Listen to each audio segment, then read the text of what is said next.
Hey, Scott Grove, Las Vegas, AWFS, Dynabrade. Besides sanding wood, these guys sand everything. And if you want to learn to, need to sand a pipe or something, they got this great pneumatic tools, lightweight.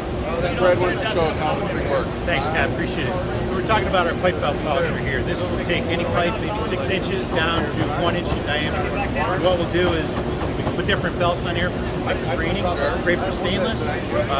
What we can do is take them up to a polish, up to a super fine abrasive, and put a great finish, sub 4 RA finish on a pipe. The belt collapses around the part and allows you to get more of the circumference.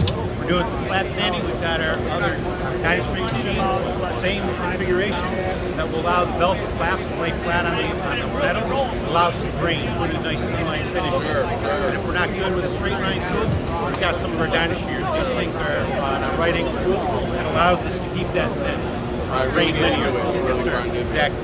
Coated belts, polishing belts, you can even get into different compounds. Can I give this a try? Absolutely. Loaded, ready to go. Start it up. Yep. Go ahead. Give me one shot loader. Work it around. Oh, how cool is that? Check it out. Nice. Thanks, Fred. You got it. Thank you. Hey, like, subscribe, follow. Dynabrade.com. Thank you.